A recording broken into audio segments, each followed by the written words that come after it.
আমি মির্জা ফখরুল ইসলাম আলমগীর। আপনারা যারা এবারে প্রথম ভোট দেবেন তাদেরকে আমি কিছু বলতে চাই।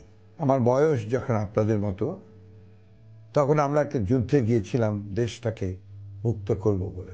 তখন আমাদের চারপাশে অনেক মানুষ ছিল যারা বলতো যে পাঞ্জাবিদের সাথে যুদ্ধে আমরা কোনোদিনও পারবো না, মেরে কেটে ওরা শেষ করে দেবে। ওদের ট্রেন মিলিটারির বিপরীতে আমরা হলাম বাচ্চা ছেলেপুলে।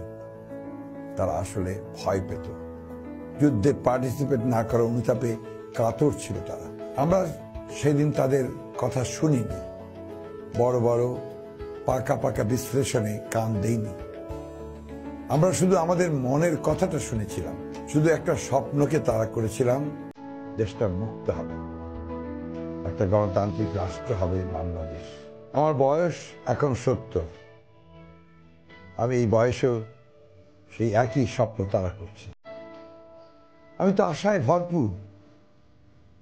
আপনারা কি স্বপ্ন দেখতে ভুলে গেছেন? আমাকে বহু মানুষ বলে ভোটে তো স্যার আপনারাই জিতবেন, কিন্তু আওয়ামী লীগ আপনাদের রেজাল্ট খেয়ে ফেলবে। তার কারণ হলো আওয়ামী লীগের সমীকরণে আপনারা নেই, তারা আপনাদের তাচ্ছিল্য করে। To them you don't matter. তাদের পরিকল্পনা এমন সন্ত্রাস করো 29 তারিখ পর্যন্ত যেন আপনারা পোলিং সেন্টারে যাওয়ার আগ্রহটাই হারিয়ে ফেলেন। এমন এক ন্যারেটিভ তারা বাংলাদেশে দাঁড় করিয়েছে যে আপনি যাকেই ভোট দেন, আপনার রাজনৈতিক জাজমেন্ট যাই হোক না কেন, সেই ভোটকে, আপনার বিশ্বাসকে তারা চুরি করে পাল্টে দেবে।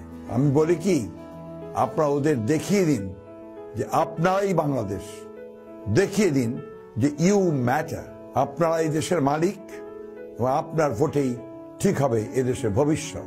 আপনার বিবেচনা যাকে বলে তাকেই ভোট দিন, আমি সেই সিদ্ধান্তকে শ্রদ্ধা করি। কিন্তু ভোট আপনারা অবশ্যই দেবেন, সকাল সকাল দেবেন, দেখিয়ে দিন যে আপনারাই বাংলাদেশ। যৌবনে আমরা এই দেশটার জন্য যুদ্ধ করেছিলাম।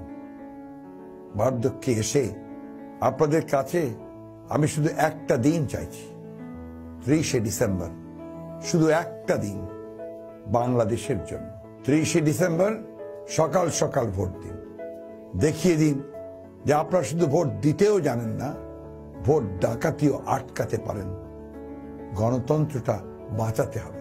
একটা আলো আমরা খুঁজে পেয়েছিলাম আমাদের যৌবনে, যেটা আমরা আপনাদেরকে দিতে চাই।